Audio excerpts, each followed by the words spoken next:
Aabot po siya ng 15 to 20 days na yung kanyang interval. Kaya lang siyempre, kung tayo po ay nagsasapalaran, kaya yung 2 linggo mahigit, yun pong ating pong balik para at least hindi po tayo masalisihan nung pong ating mga insekto. Alam po natin ang insekto, mga katribya, ay napakabagsik. Kaya kailangan po natin, mga katribya, po ang ating agapan ng ating pag-spray. Hindi pa po tayo rito naglalagay ng ating abono. Tapos hindi pa natin ito natutubigan. Pero maganda na rin po, mga katribya, po yung ating pong bulaklak. Ay sigurado, pagpapatubig natin at paglalagay po natin ng abono, ito yung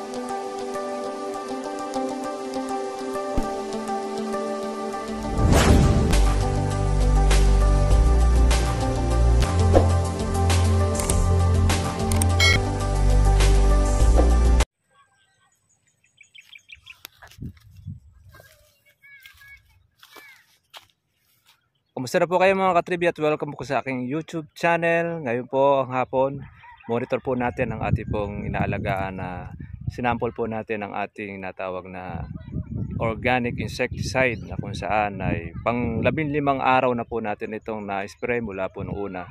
At inulit po natin ngayon, mga katribya. Ito na po yung ating pong bulaklak mula po doon sa umpisa ng ating pag-aalaga. Halos pandalawang pasok pa lang po natin ito ng ating chargeable sprayer ng ating kalamansi. Ang ganda naman po, mga katribya, po ng buka ng ating mga bulaklak. Siyempre, under observation pa rin po ito. Hindi pa po natin nalalaman po yung magiging result kung ito po ay mabubuo mula po doon sa ating buko, mula sa bulaklak, pagtagtag, ang ganyan. Kapag kayan po, mga katribya, po ay nabuo, sabihin ay effective ito pong ating ginagamit na organic insecticide. Yan. Kita po natin po yung bulaklak ay malusog, mataba, at wala po siyang yung lilipad-lipad po ng mga putakte. Compare po do sa dati nating ginagamit na yung pang synthetic. Kung halimbawa ito, mga katribya, po ay magiging okay, approve, ay napakamalaki po ang minus na ating po magagamit, lalo na po pagka po tayo ay nagpa-power spray, dahil yan ang nagiging result ng ating bulaklak. Tsaka hindi po tayo masyadong spray ng spray, dahil halos 2 linggo ang ating magiging pagitan. Pero kung susundin natin siya, ay aabot po siya ng 15 to 20 days na yung kanyang interval. Kaya lang siyempre, kung tayo po ay nagsasapalaran, kaya yung 2 linggo mahigit, yun pong ating pong balik para at least hindi po tayo masalisihan nung pong ating mga insekto. Alam po natin ang insekto, mga katribya, ay napakabagsik. Kaya kailangan po natin, mga katribya, po ang ating agapan ng ating pag-spray. Hindi pa po tayo rito naglalagay ng ating abono. Tapos hindi pa natin ito natutubigan. Pero maganda na rin po, mga katribya, po yung ating pong bulaklak. Ay sigurado, pagpapatubig natin at paglalagay po natin ng abono, ito yung mamumuti sa bulaklak itong ating kalamansi. Kasi yung mga katribya, magulang na po yung kanyang dahon. Siyempre, at sa tindi na rin po, mga katribya, po na matagal na rin pong hindi po umuulan, kumbaga sa kawan na stress na siya. Ganun po kasi ito sa amin. Kapag halimbawa, mga katribya, po na ayaw mamulaklak ng kalamansi at sobra pong berde ang kanya pong dahon, sa halip po na magbulaklak ay puro usbong ang lumalabas, ginagawa natin na ini-stress natin ng kalamansi na hindi natin siya tinutubigan, hindi po natin siya inaabonohan, hanggang doon sa siya po ay medyo lumikom na po ang dahon niya. Kumbaga kailangan niya ng tubig, tsaka po natin siya lalagyan po ng ating pataba. At yung pataba na dati natin nilalagay ay yung pong yung puti na madali pong malusaw. Pero ngayon, yung pong ating ginamit po na organic fertilizer, di na po natin kailangan stressing po ang ating kalamansi, dahil slow releasing po siya. At agad po siya mga katribya pong nagpo-produce po ng ating mga bulaklak. Yan. At pati rin po yung ating mga buko, yung gasaresa ay maganda naman po, buo siya. Wala po siyang yung tusok. Kasi ito mga katribya, pag hindi po natin ito naalagaan ng ating spray, magkakaroon po siya ng marami pong tusok. Maganda lang din po natin ang ating bagging. Yan. Ay po yung ating dilaw. Yan. Good news mga katribya, tamasa naman uli ang kalamansi. 1213 ang lakaran. Pero sa iba malamang po ay maaring nasa 1.5 ang presyo ng kalamansi dahil wala na rin pong makuhanan pong mga berde. Halos talagang mga dilaw na yung ating nakukuha, yung napipitas. Pero ganun pa man mga katribya ay nakahabol pa naman yung iba nating mga berde. At nakakuha po tayo kahit paano ng ating pong paglagay ng ating abono sa ating kalamansi. Ngayon yung pong dilaw, masama lamang po ay tatakbo na rin po yan. Ang sabihin, mabebenta na rin po ang dilaw doon po sa presyuhan. Kasi pagka po tumaas po ang berde, ay ang ating pong mga customer ay lilipat po sa dilaw dahil yun po ang mas mura na kanila pong maa-avail kung hindi po siya malalaglag. Yung ating pong mga kalamansi, mga katribya, laglag na rin po yung ating pong mga hinog. Iba naman po yung nilaglag na po natin para po ating pong malagyan na rin po ng ating abono at mapatubigan. Yun pong ating kalamansi. Maganda naman po yung ating bulaklak. Malalaman po natin ng resulta nitong ating ini-experiment o yung tinatrial nating herbicide. Herbicide. Itong insecticide na organic. Ano nga, napaka kunat. Ayaw niyang malaglag dahil sa makapit ang organic fertilizer po natin ay ating inilagay. Ito pong ating kalamansi ay sure, pag ating itong napatubigan ay grabe sigurado ang magiging bulaklak po nito. Tsak, mamumuti siya. Ito ay bunga pa lang po ito mga katribya po noong ulan. Hindi naman siya ganun kalakas pero nag-produce po siya rin ng marami pong bulaklak. Marami po ito pagka magtutuloy mga katribya. Pero pang mga maliliit din po na mga sumusulpot, kumbaga sa babae, ito ay ihing-ihina. Ayan no. Yung mga dulo po ng ating kalamansi, bulaklak na.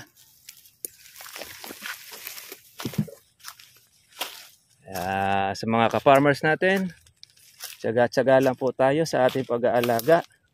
Yun talaga sa palaran. Pag matsyempohan po natin na mahal ang kalamansi at meron tayong bunga, tayo po ay samang magiging mapalad o jackpot. Kaya lang, siyempre, matsyempohan po yung mababa ang presyo, ang ating pong kalamansi. Yun.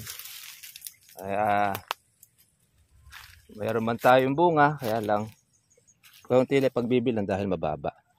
Ngayon naman, mataas nga ang presyo ng kalamansi. Wala naman po tayong halos din na mapipitas din na berde. Kaya usahin na lang po natin ang ating pag-aalaga para po sa ating pangmayo. Yan yung ating bulaklak na ito mga katribya. Pangmayo na ito. Pang May. Pwede po makuha ito katapusan ng April. Depende doon sa magiging size. Laki na po ng ating pongka, no? Ng ating hinog. Yan, yun po yung ating pong bulaklak. Iba po mga katribya po ay gamunggo na. Mabilis po itong lumaki. pag nalagyan pa natin ito ng ating pataba, yung ating pong suki, mga katribya. Ayan, ang ganda po ng bulaklak, oh. Dahil pa natin, mga katribya, po yung nag-spray po na ito yung ikalawang araw, di ba naman ikatlong araw. Ilan po yung ating namenos? 3 spray.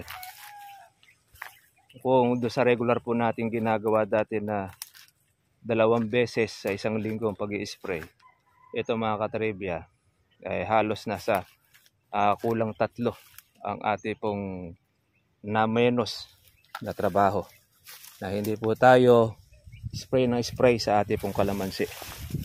Dahil 15 days po yung ating munang tinrial na interval ng ating pong pag-i-spray. Yan, nakaganda po ng labas ng bulaklak, oh. Ganda ng buka niya, wala po yung brown. Kasi pagka po, mga katribya, po yung kalamansi po ay brown at hindi po bumuka, sira na po yon ng ating uod. Pero ito, mga katribya, wala. Saka marami dati mga sapot-sapot. Subukan po kasi namin, mga katribya, pagka po ang kalamansi hindi po na-spray, marami po siya, hindi na po bumubuka, nasisira na siya. Nakakuha pa lang po yung ating bulaklak, bawa gaya nito, hindi na po bubuka yan, magiging kulay brown na siya, masisira na siya at meron na siyang uod sa loob. Pero yung ating pong ginagamit, mga katribya, may laman ang bawat bulaklak. Pag bumuka siya, meron siyang laman, hindi po siya pipis. At saka wala po siya yung laglag po sa ilalim. Yung petals ang pwede pong malaglag. Pero yung mga bulaklak na ika nga na buo-buo, wala. Sabihin, matibay po itong bulaklak natin kahit na bunga lang po ng ating pag-uulan. Bulaklak ng ulan. Ayan, oh, buko na siya yan, mga katribya. Nabot na po natin ito ng ating unang sprayer.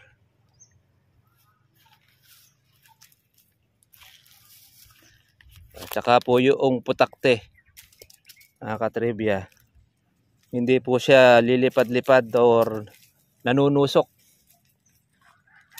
Alam niyo kung bakit? Kasi ito palang organic insecticide na ito, ang epekto pala sa ating mga insekto, pagtatay siya, magkakaroon siya ng diarrhea o LBF, na kung saan iyon ang magiging dahilan ng kanyang ikamamatay. Hindi siya bigla pong mamamatay, mga katribya. Gaya po noong ating sinampol doon sa harabas natin, hindi na siya nakaakyat, hindi na siya nakakain, natudas na siya. Pero noong hindi pa tumatalab po yung organic insecticide, masigla pa siyang kumakain, busog. Kaya lang, nung gumana na siya, yun, nagtain na po yung kanyang tiyan, sikmura. Ayun, natodas na siya bandang huli, di na po nakaakyat. Oh, gusto yung pagkapatubig mo? Aba, ayos yan, no? Pabulaklak. Yun ang isa sa nakita nating improvement sa ating tinetesting. Yan, siyempre, trial pa rin po natin. Hindi pa natin nakikita po yung talagang final na result ng ating pong kalamansi. Malalaman na lang po natin yan kapag ito ay umokay. Ayan, luluto nyo. Gurami. Yan, nagurami. Yan ang masarap. Kaya naman yan, tinik lang samang nakakain pagka maluto. Malutong yan wala na tatapon dyan. Ayan yung ating ini-introduce nating organic insecticide. Maganda-ganda yung epekto sa bulaklak. Sa talong ay kaganda. Dahil nakaka-harvest dati walang matirang matino Tsaka wala na yung ninira na usbong. Mula nung nakawa na spray. No? yung natuto yung usbong, nawala na. Saka matino na yung buong, Hindi kagaya dati eh. mahahaba na. Alam mo, Dati maliit pala, tinutusok na. dati bagya pa lang bumibitaw sa bulaklak may taman eh. Ayan, nakakakita tayo ng linaw-linaw dito sa ating ginagamit, yung sinasample. Pagka naging maganda resulta nito, makikinabang din naman po yung ating mga ka-farmer. Saka lang po natin siya i-introduce. Pero pagka wala pa, under observation pa rin. Abang-abang muna. Abang-abang muna tayo sa magiging resulta. Dahil napakaganda ng kawan niyan, napakatipid sa trabaho. 15 days yung ating ginawang interval. Kumpara natin doon sa synthetic, nakaka-4 na beses ka na mag-spray do. Pagitan nga isang araw eh. So, kaya nga, iba, pagitan pa rin isang araw.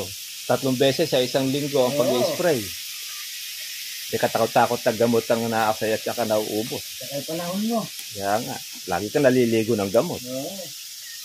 Ito namang ating ginagamit, ito, organic. Hindi sa lahat. Hindi siya nakakasama dun sa atin. Hindi paglikado sa katawan ng tao. Kaya nga, kahit kainin man po natin, halimbawa, yung na-spray nito, wala pong epekto sa atin. Yun ang kagandahan niya. Nakakita rin yung resulta niya. Siyempre, sa umpisa pa lang natin makakita maayos, malalaman po natin pagka po ito ay magbuko na, saka pagka po maging malinis. Pag malinis ang bunga at maganda pagkabilog, doon natin masasabi ngayong okay ito. Pero pagka hanggat di pa po ito, nakikitang malinis ang kanyang bunga, di pa natin masasabing okay. Mga katribya po, God bless po sa inyo lahat. Kita po tayo po bukas. Bye-bye. Masarap na itong gurami.